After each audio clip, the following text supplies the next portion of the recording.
Thank you very much, Cathaoirleach, and good afternoon, colleagues and guests. It is a great honour to address you here today as leader of the Fianna Fáil group in Seanad.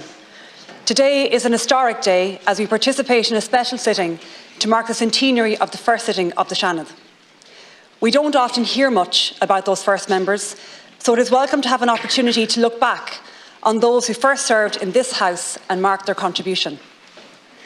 There were some very notable and interesting members of the first Seanad, including, as has been pointed out, W.B. Yeats, and also 4 women who were elected or nominated to the first Seanad.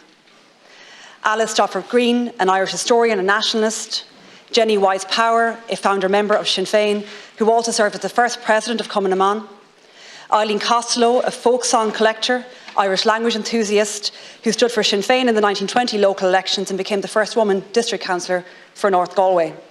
She, together with Jenny Wise, succeeded in convincing the then Seanad to reject the Civil Service Regulation Bill, which proposed to confine women to the lower grades of the civil service.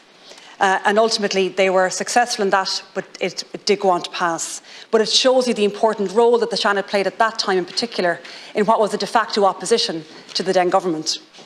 And also Eileen Cuff, Countess of Desert, who was a Jewish woman, London-born, known for her philanthropy work, and was also the first woman in Ireland to be given the freedom of any city in the world, an honour bestowed upon her by the Corporation of Kilkenny in 1910. So as you can see, no ordinary woman. I also want to point out another very interesting member of the 1922 Senate, Maurice George Moore from Moore Hall in County Mayo. Moore was a soldier and politician and a member of the Irish Senate. From its establishment in 22, he went on to serve also in Seanad in 37 until his death. And interestingly, Moore Hall in County Mayo was burnt to the ground by the anti-treaty IRA because they believed it to be his house when it was actually his brother George's house. I want to, of course, acknowledge former President Mary Robinson, whose contribution to Irish politics and the advancement of women's rights is something I, as a fellow Mayo person, am extremely proud of. From my own experience in both this chamber and the lower house, I can tell you that this chamber is less partisan. And it's due to its diversity of members, which lends itself to a very different style of debate, often with more time to consider in depth the legislation that we are scrutinising. This process of checks and balances between both houses makes for a better legislative process in the Oireachtas. Many significant amendments to key pieces of legislation are born in the Seanad, and private members' bills from senators also have a significant impact on our laws. The Seanad provides more space to debate contentious or challenging issues, and over the decades has allowed minority voices on issues to be put on the record. I think in particular of the struggle to advance the rights of the LGBT+QI community and the fearless work of our longest-serving colleague, Senator David Norris. I genuinely believe this work and some of the contributions on this matter would not have found the same space in Dáil Éireann.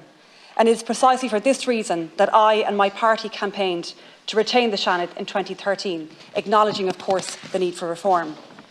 Over the past century, diverse voices from all types of backgrounds and experience have served in this chamber. This is part of the richness of Seanad Éireann and precisely why we have celebrations centred around the theme of minority voices, major changes. This chamber offers the opportunity to elect or nominate individuals who bring a particular expertise or representation to the Oireachtas that otherwise would not have an opportunity to be here.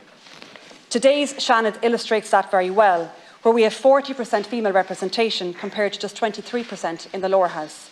And also the first ever Oireachtas member from the travelling community, my colleague Senator Eileen Flynn. I have no doubt that Seanad Éireann will continue to provide a space for diverse and minority voices and for discussion on important issues in Irish society. Thank you, Cathaoirleach.